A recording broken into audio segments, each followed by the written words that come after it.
여러분들 감동이 뭐예요? 감동. 감동이랑 감동받았다 뭐 그런 얘기 하잖아요. 감동이 뭐죠? 그렇죠. 마음이 움직이는 거를 감동이라고 합니다. 사전에 보게 되면 깊이 느껴 마음이 움직이는 것을 뭐라고 해요? 감동이 됐다. 우리가 혹시 최근에 감동이 되어 본 적 있습니까? 감동이 되어 본 적 있어요? 어떤 분들은 이 감동이 될 때 멋있는 음악을 들을 때, 그죠? 예, 우리 지휘자님들 계시면 피아노 음악을 막 들으면 감동이 되고 막 눈물이 나오고, 그죠? 뭐 신현옥 씨의 그 막 소프라노 막 그 음악을 들으면 감동이 되기도 하고, 그죠? 또 어떤 때 감동이 됩니까? 기도할 때 하나님 은혜 받았을 때. 은혜 받았을 때. 말씀 들었을 때. 응답 받았을 때. 그죠? 지난주에 응답 받으신 분들이 몇 분 계세요. 그분들은 그런 분들은 가만히 계시질 않더라고요. 어떻게 합니까? 전화를 해요, 저한테.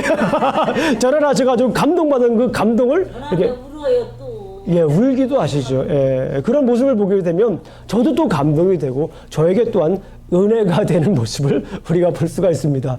자, 감동의 목표라고 하기는 뭐하지만 감동받은 것에서 우리가 그치는 것이 아니라 감동 이후의 삶. 오늘 본문에서는요, 감동에 그치는 것이 아닙니다. 지난주에는 13장에서 하나님의 영이 크게 감동했습니다. 그 감동이 거기에서 머무르는 것이 아니라 오늘 본문에서 그 감동이 어떻게 영향을 주는지 오늘 본문에서 말씀을 하고 있습니다. 그래서 감동 이후의 삶에 대해서 말씀을 하고 있습니다. 우리가 감동을 많이 받지만 그 감동에서 머무는 것이 아니라 그 감동에는 그 감동 이후에 어떠한 일들이 있어야 되는지를 오늘 본문에서 이야기를 하고 있는 모습을 볼 수가 있습니다. 지난주에 다윗이 감동을 받았고, 그런데 오늘 본문은 그 감동받은 다윗이 등장을 하게 되는데 특별히 사울의 마음에 대해서 초점을 맞추고 있습니다. 자, 오늘 본문을 보게 되면 사울의 마음이 초점을 맞추시는데요. 자, 사울의 마음이 어땠어요? 우리 아이들에게 물어볼게요. 자, 성경 공부를 했어요, 우리 아이들이. 자, 준비하시고. 자,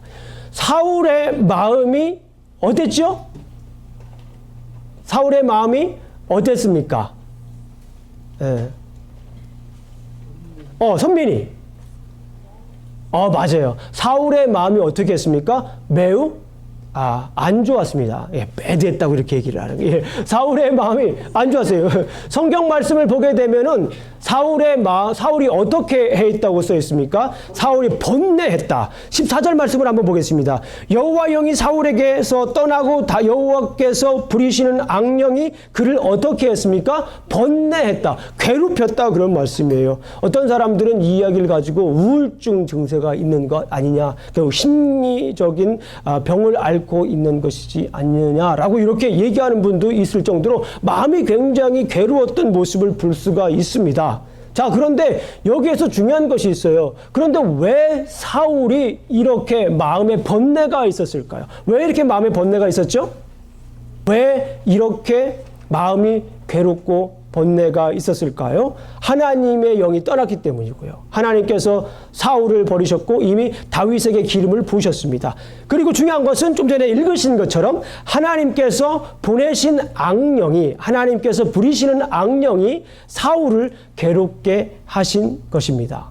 번뇌하게 된 이유는 악령이 들어왔기 때문에 그렇습니다. 어떤 분들은 그래요. 하나님께서 악령에게 사울을 위협하라고 명령하신 것이 아닙니까? 라고 이렇게 물어보시는 분들이 있어요. 참 이 본문이 구약 성경 중에서 가장 어려운 본문이기도 합니다. 오늘 아침에 성경 공부를 나누신 분들은 이 본문에 대해서 아주 충분하게 얘기를 나눴습니다. 우리 성도님들이 제가 여기에서 아침에 잠깐 말씀을 드렸더니 우리 성도님들이 가만히 계시지 않고 박수를 저한테 막 치시더라고요.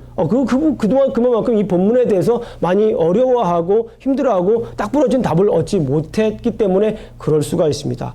이 본문에 대해서 많은 학자들이 심리학적인, 신학적인, 언어학적인, 문학적인 여러 가지 연구를 많이 했어요. 어렵기 때문에 연구한 그 분량이 많을까요? 적을까요? 굉장히 많이 있습니다. 제가 그 전에 이 본문을 가지고 강의를 하거나 본문을 가지고 설교할 때는 이런 쩍쩍쩍 되는 소리들을 제가 쩍쩍쩍쩍 많이 얘기를 했었습니다. 그런데 오늘 이 본문을 묵상하면서 설교하기 위해서 묵상을 하면서 그런 거 말고 하나님께서 나에게 주시는 말씀이 뭔가 이미 공부를 어느 정도 했기 때문에 안 하고 그러는 것도 문제가 되지만 공부를 했기 때문에 때문에 연구를 했기 때문에 이번에는 연구한 것보다는 묵상을 한번 해보자라고 하면서 이 본문을 가지고 묵상을 했습니다. 이 본문을 가지고 묵상을 하는데 제가 떠오르는 그 본문이 성경이 있었습니다. 어디였을까요? 예, 욥기였습니다. 맞아요. 욥기예요. 많은 사람들이 생각을 합니다. 여기에서 어떻게 하나님의 부리시는 영이 악령이 이렇게 사람을 번뇌케 할까? 그러면 하나님께서 뭐 어떻게 하는 건가? 뭐 얘기도 하고 하나님께서 이 악령을 뭐 진짜 보냈나? 뭐 이럴 수도 있는 거고 여러 가지 의문점들이 많이 생깁니다. 여기서 온 악령이 뭐 진짜 하나님에게서 온 건가? 라고도 물어볼 수가 있어요. 그런데 욥기를 보게 되면 여러분들 잘 아시는 겁니다. 욥기 1장을 보게 되면 하나님께서 욥을 칭찬합니다. 누구에게 칭찬할까요? 사탄한테 칭찬을 해요. 이렇게 멀리 이제 사탄이 왔어요. 하나님 앞에 사탄이 왔어요. 근데 하나님이 사탄에게 물어, 너 뭐하다 이렇게 왔냐? 그러니까 사탄이 뭐라고 그냥 돌아다녀 슈 그러는 거예요. 충청사투리로. 거기 보게 되면 두루 다녔다라고 나오잖아요. 두루 다녔어요. 상관 마시고 뭐 이렇게 약간 얘기를 하는 거예요. 그런데 거기에서 사탄이 물어보지도 않았는데 하나님께서 뭐라고 얘기를 하냐면 욥 알아? 욥이 얼마나 그 정직하고 순전하고 욥 같은 사람만 있었으면 이 얘기를 하는 거예요. 그러니까 이 사탄이 뭐라고 얘기를 합니까? 아이고 저 하나님이 주신 게 많으니까 그런 거 아니요? 뭐 그렇게 복을 주신 게 많으니까 그런 거 아니냐고 얘기를 하는 거예요. 그러면서 욥에게 줬던 그 재물들 다 뺏어가면은 뭐 욥이 어떡하나 한번 보실래요? 뭐 이 얘기를 하는 거예요, 사탄이. 그러니까 여기에서 하나님께서 얘기를 뭐 그렇게 한번 해봐라. 그 대신에 욥의 생명만은 건들지 말아라. 욥의 생명만을 옛날 버전에는 욥의 생명이지만 또 이렇게 이제 요즘 개역 개정판에는 욥의 몸을 건들지 말라고 이렇게 얘기를 생명을 건들지 말라고 그때부터 욥의 고난은 시작이 되는 거예요. 그때부터 거기서 뭐 이 성경 말씀을 가지고 드릴 말씀들이 굉장히 많지만 더 진행하면 오늘 설교 진행을 못합니다. 그렇기 때문에 여기서 딱 끊고 중요한 것은 뭐냐면 여기에서 하나님께서 사탄에게 뭐 한 겁니까? 허락을 한 거예요. 네. 사탄은 창조자일까요? 피조물일까요? 피조물이에요. 그런데 우리가 간혹 혼동을 합니다. 하나님과 사탄이 싸우는 줄 알고 혼동을 해요. 맞습니까? 틀립니까? 절대 틀립니다. 사탄하고 하나님하고는 게임이 안 돼요. 게임이 안 됩니다. 그런데 많은 사람들이 사탄과 하나님이 싸우는 걸로 이렇게 오해를 착각을 하는 거예요. 자, 누가 싸웁니까? 하나님의 자녀인 우리와 사탄이 싸우는 거예요. 그래서 가끔 우리가 넘어질 때도 있고 그러는 겁니다. 예. 어쨌거나 중요한 것을 보게 되면 하나님께서 여기에서 뭘 하시는 거예요? 이렇게 허용을 하는 것을 볼 수가 있습니다. 그러니까 여기에서 하나님께서 사울에게 이 악령을 보내셨다라고 하는 그 말이 그렇게 우리가 어려워할 이유는 이제는 없다라고 생각이 듭니다. 더 말씀을 많이 드리고 싶지만 하나님께서 허용을 했다라고 하는 거 이것만 우리가 아셔도 이 본문을 이해하는데 매우 많은 것을 알 수가 있습니다. 하나님은 선한 영과 악한 영 모두를 창조하시고 다스리시는 분입니다. 중요한 것은 하나님께서 그 악령까지도 뭐 하신다라고 하는 거예요? 다스리신다라고 하는 거예요. 예.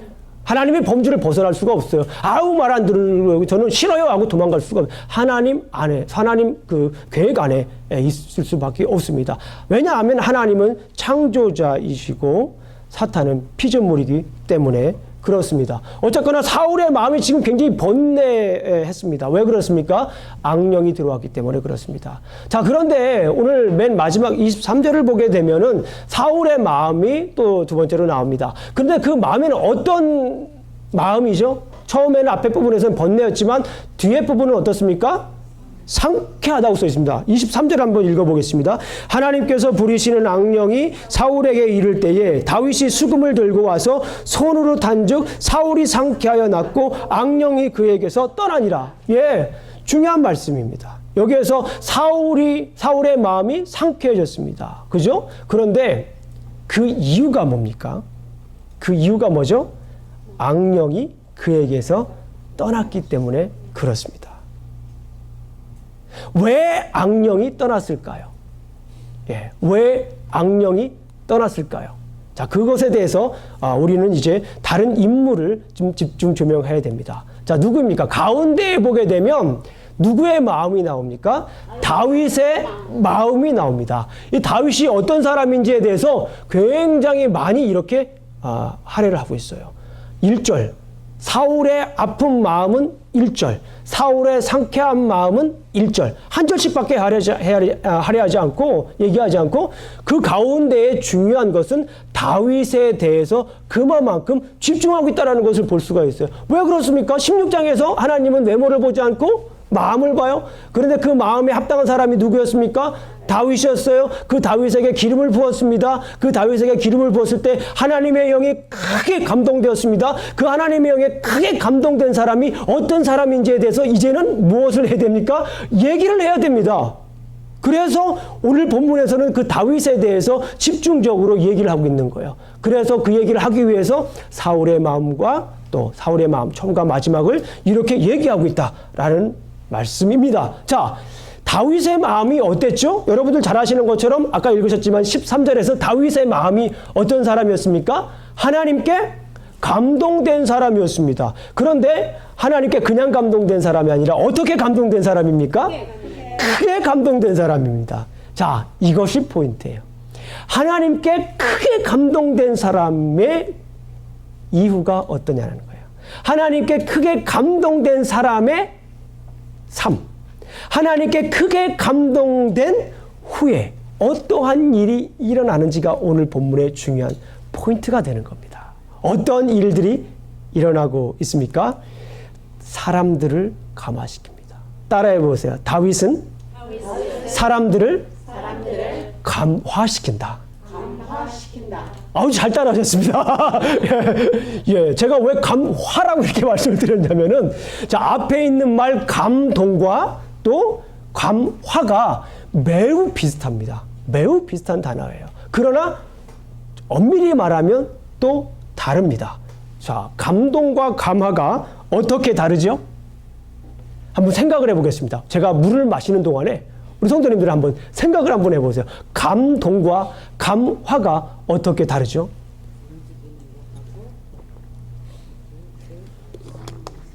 네. 자, 이렇게 하고, 네. 그 다음에 어떻게 하셔야 됩니다. 거기까지는 다 얘기를 하셨는데, 이렇게 하고, 마음을 움직이는 것까지 좀 계속 맴도시네요, 제가.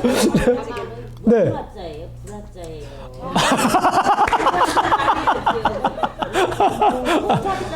제가 말씀을 드리는 게 낫겠습니다. 네. 이 감동이라고 하는 것은 우리가 아까도 살펴보았듯이 저기 보아있죠. 깊이 느껴 마음이 움직이는 것을 우리가 감동이라고 합니다. 그걸 감동받으면 우리가 눈물들이, 마음이 움직이기 때문에 감동받으면 눈물도 나옵니다. 그런데 감화는 무엇이냐면요. 제가 지금부터 말씀드릴게요. 감화는 좋은 영향을 받아 생각이나 행동이 바람직하게, 다시 한번 말씀드릴게요. 좋은 영향을 받아, 나쁜 영향 아닙니다. 좋은 영향이 굉장히 중요한 거예요. 좋은 영향을 받아 생각이나 행동이 바람직하게 변하거나 변화시키는 것. 이거를 감화라고 합니다. 이거는 김영중 목사의 생각이 아니라 사전적인 의미예요. 좋은 영향을 받아 생각이나 행동이 바람직하게 변하거나 변화시키는 것을 우리가 감화라고 얘기를 합니다. 다시 말씀을 드리면 다윗은 다른 사람에게 영향력 있는 삶을 살고 있었던 것을 우리가 알 수가 있습니다. 하나님의 마음에 감동된 사람은 그 자리에만 머무를까요? 아니면 그 자리에서 일어나서 다른 사람들에게 영향을 줄까요? 영향을 주는 것입니다. 자, 사울이 악령 때문에 괴로워하자 어떠한 일들이 일어나죠? 신하들이 가만히 보니까 이 왕이 굉장히 번뇌에 쌓여 있어요. 마음이 괴로워요. 그런데 옆에 있는 신하들이 그 모습을 보고 알았을까요? 몰랐을까요? 오늘 성경 말씀을 보니까 그 모습을 너무나도 잘 알았어요. 왕이 하는 모습을 보니까 왕이 너무 번뇌해요. 그런데 이 신하들이 거기에서 캐치하는 것이 뭐냐면, 생각하는 것이 뭐냐면, 하나님께서 보내신 그 악령 때문에 그렇다라고 하는 것조차도 이 신하들은 알고 있어요. 다 15절 말씀 한번 읽어보겠습니다. 15절 말씀 한번 읽어보겠습니다. 자, 15절 말씀. 15절 말씀을 보게 되면 사울의 신하들이 그에게 이르되 보소서 하나님께서 부리시는 악령이 왕을 번뇌케 하온즉. 이 신하들도 알게 되는 모습. 신하들이 알아서 어떻게 합니까? 예, 어떤 제안을 하죠? 수금을 잘 타는 사람을 구해서 수금을 타면 악령이 떠날 것이라는 것을 제안합니다. 그죠? 이런 모습까지도 이 신하들이 잘 알고 있어요. 예. 자, 사울왕은 수금을 잘 타는 사람을 고용하라고 어떻게 합니까? 허락을 합니다. 17절 말씀을 한번 보겠습니다. 17절 말씀. 사울이 신하에게 이르되 나를 위하여 잘 타는 사람을 구하여 내게로 데려오라 하니. 그렇죠? 허락을 합니다. 그 허락을 한 후에 어떻게 하죠? 새로운 등장인물이 등장을 합니다. 누굽니까? 18절을 보게 되면 소년 중 한 사람이 대답하여 이르되. 소년이 등장을 합니다. 소년이 등장해서 누구를 추천합니까? 다윗을 추천합니다. 이게 굉장히 중요한 거예요.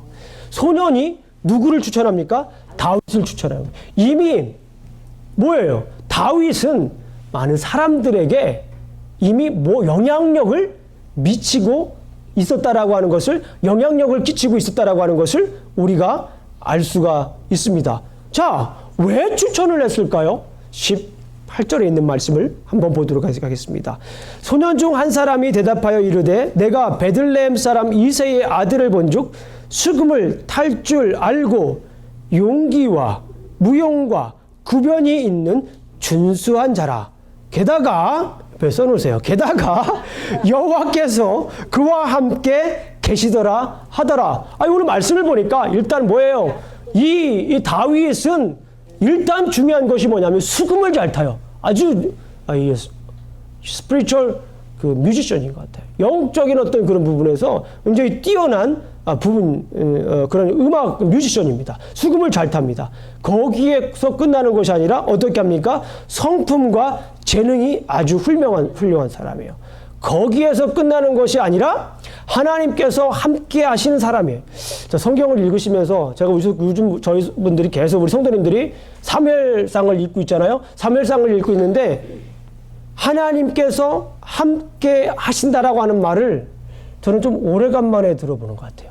계속 앞에서 이 하나님께서 함께 하신다라고 하는 말이 있었어요. 사무엘에게도 있었고 물론 사울에게도 잠깐 있었습니다. 그런데 그러다가 좀 오래간만에 등장하는 말이에요. 오래간만에 등장하는 말. 누굽니까? 다윗에게 하나님께서 함께 하셨다라고 하는 것을 굉장히 강조합니다. 이 소년이 알았다라고 하는 건 뭐예요? 사람들이 이미 알고 있었고 그 사람들 속에서 이미 이 다윗이라고 하는 사람이 어떤 사람이라고 하는 것을 잘 알 수가 있는 거예요. 자, 한 가지 더 말씀을 드릴게요. 이 다윗은 아주 성실한 사람이었어요. 성실한 사람으로서 다른 사람들에게 감화를 시켰다라고 볼 수 있어요.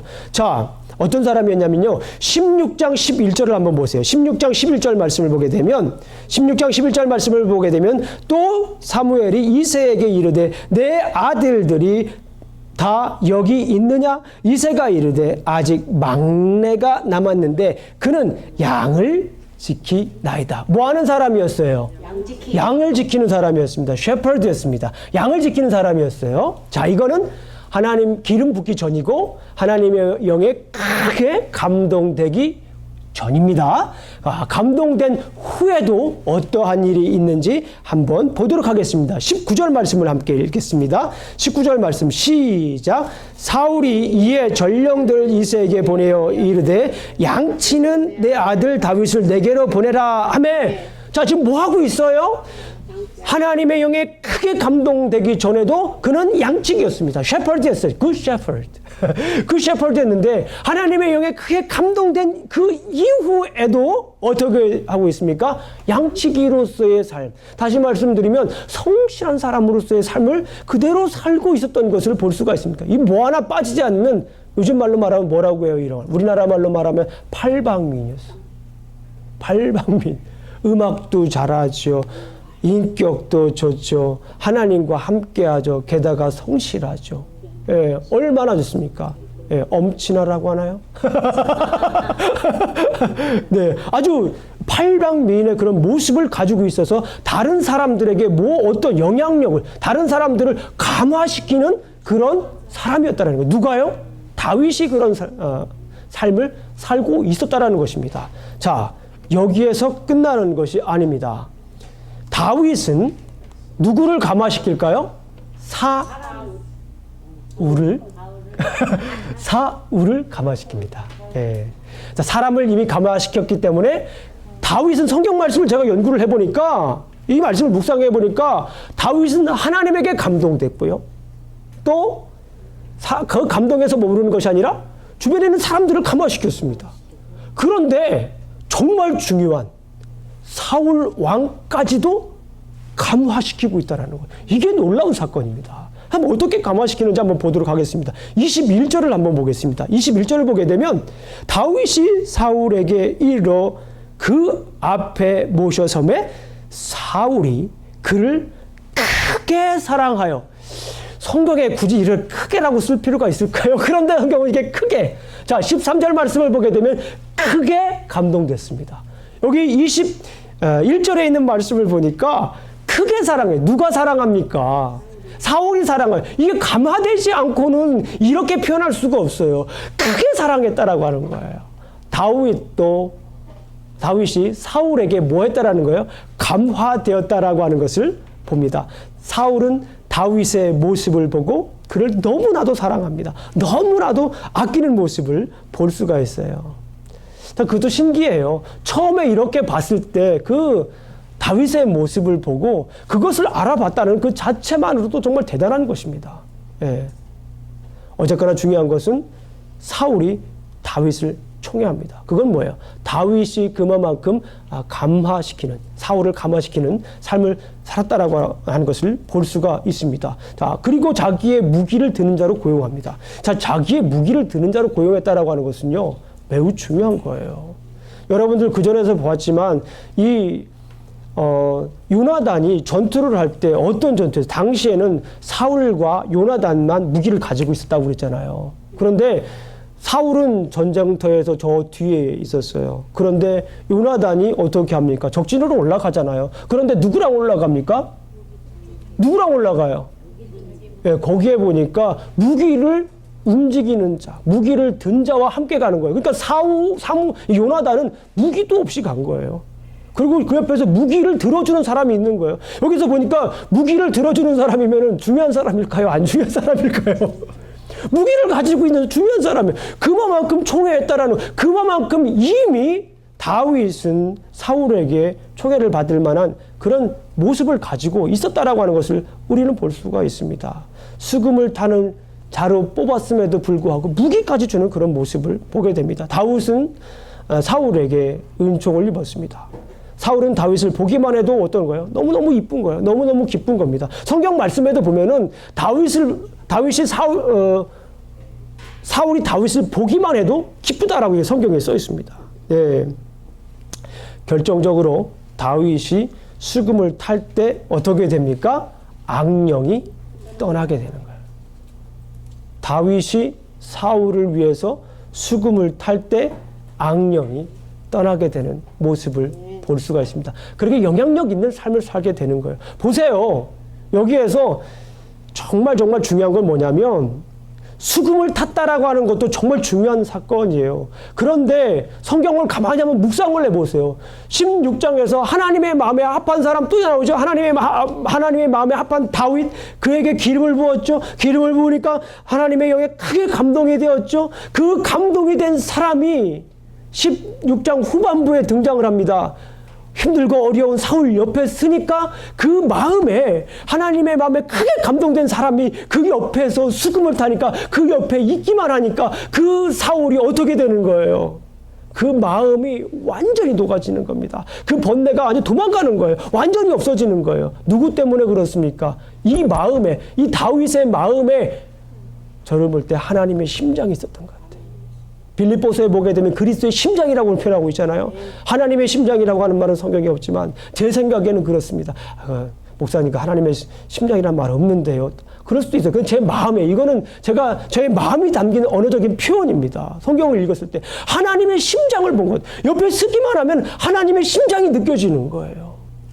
옆에 서기만 하면 하나님의 심장이 느껴서 악령이 떠나갈 수밖에 없는 그런 사람인 거예요. 그런 영향력 있는 사람이, 그런 가만히. 그러니까 이 사울도 그렇게 영향을 받는데 보세요. 주변에 있는 사람들이 그거 모르겠습니까? 그 하나님의 심장을 가지고 사는 사람이 있는데 주변에 있는 사람이 만나는 사람 먼저 다윗을 보니까 셰펄드인데 얼굴도 잘생겼죠.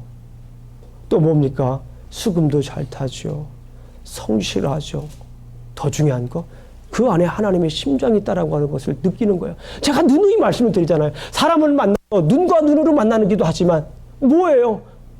마음과 마음으로, heart to heart. 사람은 마음 만나면 마음과 마음이 만나는 거예요. 결국에는 마음과 만남이 만나는 거예요. 그런데 내 안에 예수 그리스도의 심장, 하나님의 심장이 있다면 어떻겠습니까? 그 사람은요, 그 사람에게도 그 심장이 전이가 되는 거예요. 전달이 되는 거예요. 그 사랑이 전달이 되는 거예요. 그 사람이 가만히 있을 수가 없는 거예요. 가만히 있을 수가 없습니다. 우리가 나가서 하나님의 말씀을 선포하고 멋지게 선포하고 막 울리고 웃기고 하는 것도 좋지만 뭡니까? 예수 그리스도의 심장을 느끼게 해야 되는 거예요. 그것이 중요합니다. 그것이 없으면 아무것도 되질 않아요. 매우 중요한 겁니다. 자, 그래서 결국은 어떻게 됩니까? 사울은 치료받게 됩니다. 오늘 말씀을 요약합니다. 하나님의 영에게 크게 감동된 다윗은 악령에 시달리는 사울을 감화시켰다라고 이렇게 저는 요약을 할 수가 있습니다. 자, 그러면 오늘의 메시지입니다. 오늘의 메시지. 감동 이후의 삶은 어때야 되는가? 감동받은 사람, 그 감동받은 사람들의 그 이후의 삶은 어떻게 돼야 되는가? 성령에 감동된 사람은 다른 사람을 뭐한다? 감화시킨다. 성령에 감동된 사람은 다른 사람을 뭐한다? 치료한다. 오늘 본문의 말씀을 보니까 성령에 감화된 사람은 그 자리에 가만히 머무르는 게 아닙니다. 성령에 감화된 사람은 옆에 있는 사람들을 어떻게 해요? 감화시키는 것이에요. 때로는 그것이 치료가 됩니다. 때로는 그것이 위로가 됩니다. 때로는 그것이 뭡니까? 하나님의 뜨거운 사랑이 되기도 하는 것입니다. 성령을 받은 다음에 어떤 일들이 일어나는지 잘 아는 성경이 있습니다. 그것이 어디입니까? 사도행전입니다. 여러분들 잘 보시면 사도행전을 보시게 되면 사도행전 2장에 무엇을 받습니까? 성령을 받아요. 우리 잘 아시는 것처럼 성령을 받습니다. 성령을 받은 다음에 누가 설교를 합니까? 베드로가 설교를 해요. 베드로가 설교를 합니다. 그러니까 많은 사람들이 어떻게 하죠? 회개합니다. 그리고 어떻게 돼요? 성령을 선물로 받습니다. 성령을 선물로 받습니다. 그런데 그거는 사도행전 불과 2장입니다. 그런데 사도행전은 몇 장까지 있어요? 28장까지 있어요. 그리고 사도행전은 지금까지도 뭐하고 있습니까? 쓰여지고 있습니다. Never ending story.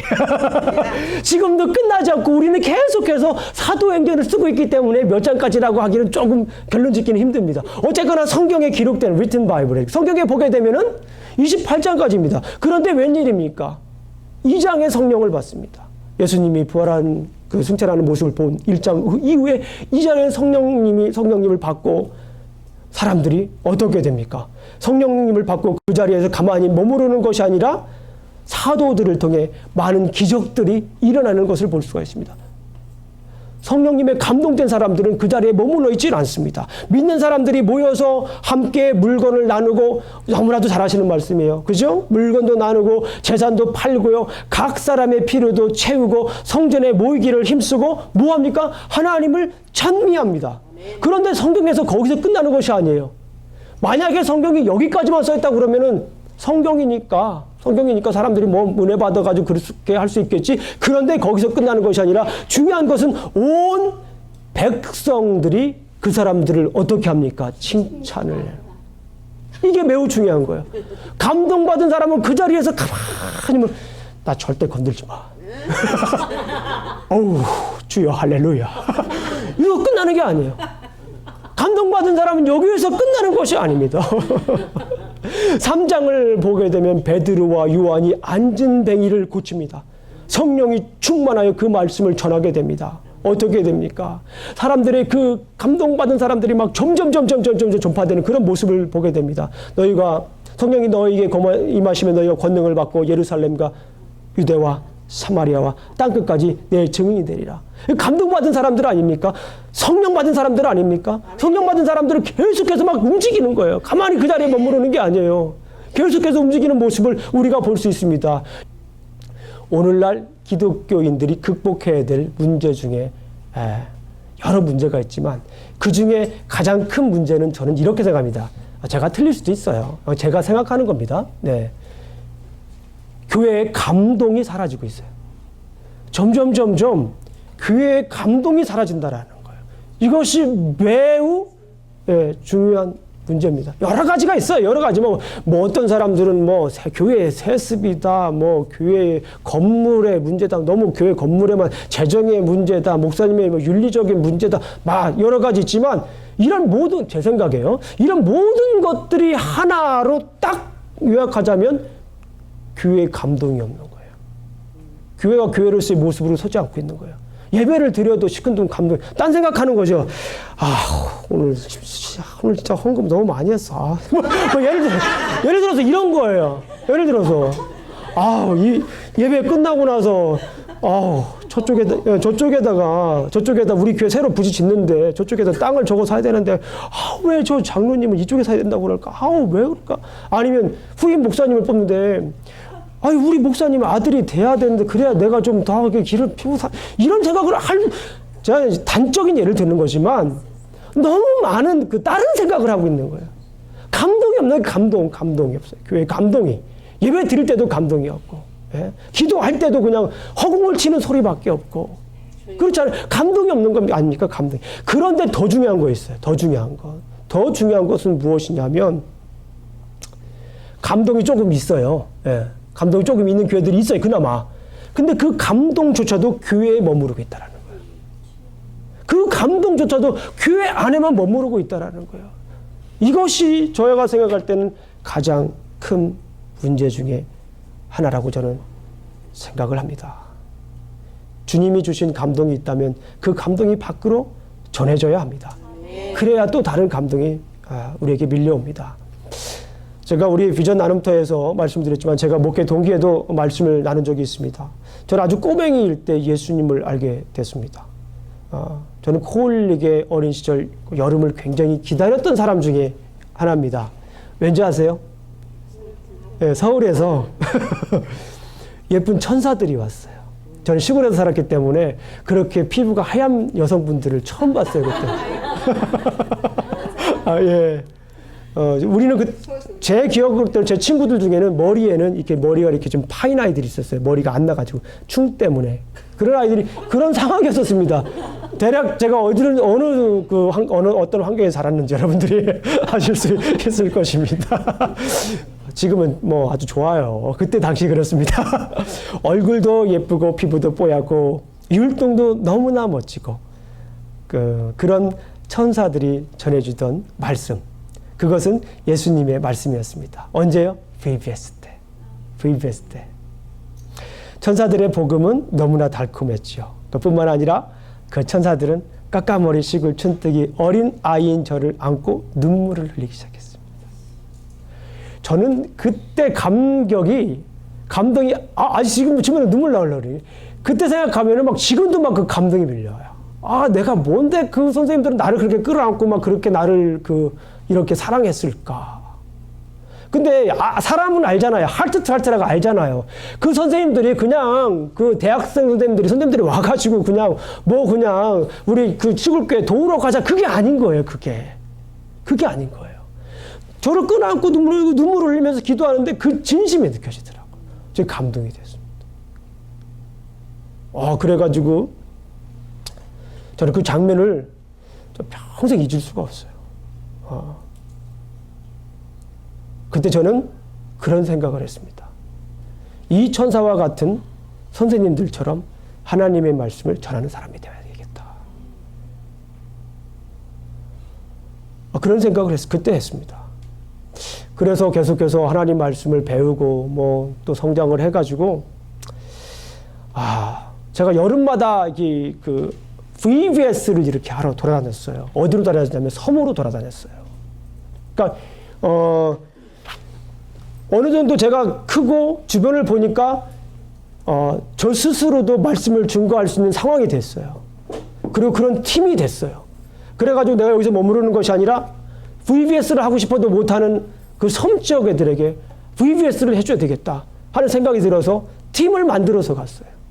어떤 때는 4명 가기도 했고, 어떤 때는 아예 중고등부 아이들을 다 데리고 갔어요. 어떤 때는 대학부 수행 학생들을 다 데리고 갔어요. 다 데리고 가서 그 교회 가서 전도를 했습니다. 말씀을 증거했어요.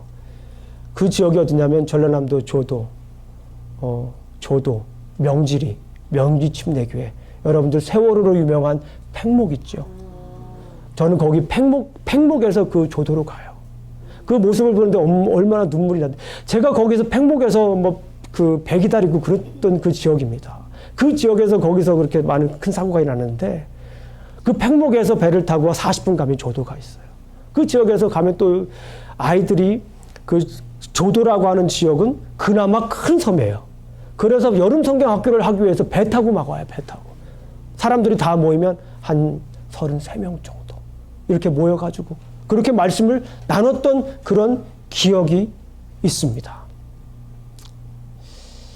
나 자신의 감동에 머무르지 않고 감화로 우리가 무엇을 해야 됩니까? 도약을 하시기를 간절히 원합니다. 요즘 우리 교회 성도님들 카톡을 보면요, 나 정말 은혜가 많이 됩니다. 여러분들 카톡을 통해 이미 확인하고 계시지만 우리 교회에 일고 있는 이 감동의 물결들이 있어요. 제가 굳이 말씀을 드리지 않아도 여러분들께서 너무 잘 아실 거예요. 우리 교회에 이런 감동의 물결들이 계속 일어나고 있습니다. 얼마나 감사한지 모르겠어요. 더 많이 이런 감동의 물결들이 일어나야 됩니다. 그런데 더 중요한 것은 이런 감동의 물결이 우리 교회 안에서 머무르면 안 돼요. 이 감동의 물결이 어떻게 해야 됩니까? 다른 사람에게 전이가 돼야 돼. 다른 사람들의 감화가 돼야 되는 줄로 믿습니다. 나 자신에 머무르지 않고 가정에 전해지고 교회에 전해지고 세상으로 전해져야 될 줄로 믿습니다. 자, 우리 이 시간에 함께 외쳐보겠습니다. 감동에서 무엇으로? 감화로. 예, 그래서 제가 오늘 성경 본문 제목을 감동에서 감화로라고 제가 말씀을 드렸습니다. 제가 감동해서 여러분들은 감화로 하시는 겁니다. 자, 감동해서 감화로. 저를 한번 보고 하세요. 그냥 저를 안 보고 하시니까 제가 믿을 수가 없어요. 자꾸 외쳐야 됩니다. 자꾸 외쳐야 됩니다. 감동해서 뭐로? 감화로. 자, 더 한번 보겠습니다. 감동해서 감화로. 예, 이렇게까지 하니까 더 멋있네. 우리 한번 해보겠습니다. 자, 감동해서 감화로. 예, 감동해서 머무르지 말고 감화로 여러분들 도약하시길 주님의 이름으로 축원합니다. 기도하시겠습니다. 아버지 하나님 감사합니다. 오늘 이렇게 또 하나님의 말씀을 나누었습니다. 주님, 우리에게 감동 주신 것 너무나도 감사합니다. 우리가 예배 드릴 때 감격하게 하시니 참으로 감사합니다. 이 시간에 알았습니다. 우리에게 이 감동 주신 것, 이것이 우리를 위한, 나만을 위한 것이 아닌 우리를 위한 것이고 세상을 위한 것이라는 것을 알았습니다. 아버지 하나님, 감동이 나에게만 머무르지 않고 이 감동이 울려 퍼질 수 있도록, 우리 가정에 울려 퍼질 수 있도록, 우리 교회에 울려 퍼질 수 있도록, 뿐만 아니라 우리 지역사회에, 세계에 울려 퍼질 수 있도록, 그래서 우리 모두가 함께 감화될 수 있도록 주님 인도하여 주실 줄로 믿습니다. 예수님 이름으로 기도합니다. 아멘.